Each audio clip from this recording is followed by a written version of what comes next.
ایک بہت مشہور ڈاکٹر تھا، میں نے واقعہ کتاب میں پڑھا. مثال کے طور پہ اس کا نام ڈاکٹر احمد تھا. ساری زندگی اس نے بڑے آپریشن کیے، اس کا بڑا نام تھا. اب حکومت نے اعلان کیا کہ اس کو گولڈ میڈل دینا ہے، لائف ٹائم اچیومنٹ ایوارڈ. پوری زندگی اتنا کام کیا، اس ڈاکٹر کو ملک کے دارالحکومت میں بلایا جائے گا اور ایک بڑی تقریب ہوگی اور اس کو گولڈ میڈل دیا جائے گا. ڈاکٹر بڑا خوش، اتنا بڑا ایوارڈ ملنے والا ہے. ڈاکٹر صاحب نے فلائٹ بک کی، جہاز میں بیٹھے. جیسے ہی جہاز اڑا تو کچھ دیر کے بعد جہاز موسم خراب ہو گیا اور جہاز میں کوئی پرابلم ہو گئی. تو جہاز کو راستے میں کسی چھوٹے سے ایئرپورٹ پر اتار لیا گیا. ڈاکٹر صاحب جہاز سے نکل کر عملے کے پاس جاتے ہیں کہ بھائی کب جہاز اڑے گا، میری تو وہاں بہت اہم تقریب ہے اور سارا پروگرام میرے لیے سجایا گیا ہے، میں چیف گیسٹ ہوں، مجھے گولڈ میڈل ملے گا، بتائیں دوبارہ جہاز کب اڑے گا. کثر چھوٹا سا ایئرپورٹ ہے، جہاز کا پرابلم بڑا ہے، اتنا جلدی ٹھیک نہیں ہوگا. آپ کو اگر پہنچنا ضروری ہے تو آپ کو ایک گاڑی لیں کرائے پر اور بائی کار چلے جائیں، آپ پہنچ جائیں گے اپنی تقریب سے پہلے. ڈاکٹر نے کہا یہ بھی آئیڈیا ٹھیک ہے، جہاز کے انتظار میں کہیں میرا پروگرام ہی مس نہ ہو جائے. ڈاکٹر صاحب نے گاڑی بک کی، رینٹ کار لی. جیسے ہی راستے میں گئے تو زبردست بارش، آندھی طوفان.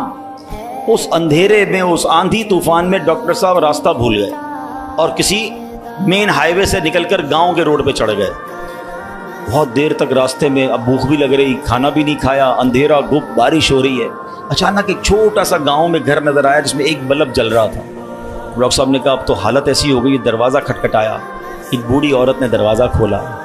کب ماں جی کچھ کھانے پینے کو ملے گا، بہت بارش ہو رہی. کب بیٹا اندر آ جاؤ. وہ اندر چلا گیا. ماں جی نے بڑی محبت سے اسے پانی بھی دیا، کچھ کھانے کو بھی دیا. تھوڑی سانس میں آئی تو ڈاکٹر نے دیکھا کہ برابر میں بستر پر ایک نوجوان لیٹا ہوا تھا. اب ماں جی یہ کون ہے؟ کہا بیٹا میرا بیٹا ہے. کیا ہو گیا اسے؟ کہا اس کو بہت بڑی بیماری ہے. ماں جی علاج کیوں نہیں کرواتی؟ ماں جی کہتی میں نے گاؤں کے ڈاکٹر کو دکھایا ہے، ڈاکٹر کہتے ہیں ہمارے وطن میں ایک ہی ڈاکٹر ہے جس کا نام ڈاکٹر احمد ہے، وہی اس کا علاج کر سکتا ہے. مگر بیٹا میں غریب ماں ہوں، میں اپنے بیٹے کو کہاں سے ڈاکٹر احمد کے پاس لے جاؤں؟ نہ پیسے ہیں نہ کرایہ ہے. بس روز اللہ سے دعا کرتی ہوں، اے اللہ تو کارساز ہے، میرے بیٹے کو شفا دے دے یا ڈاکٹر احمد کے پاس پہنچا دے. ڈاکٹر احمد رونے لگا. کہتا ہے ماں جی میں ہی ڈاکٹر احمد ہوں اور اللہ نے مجھے تیرے گھر پہ بھیج دیا. جہاز کا خراب ہونا، چھوٹے ایئرپورٹ پر اترنا، رینٹ کار لینا، راستہ بھول جانا، کسی اور گھر پہ نہ رکنا، اسی جھونپڑی کے کنارے پر رکنا اور اس گھر میں جانا اور اس مریض کا علاج کرنا. اب بھی نہیں مانو گے؟ ان اللہ علی کل شیء قدیر.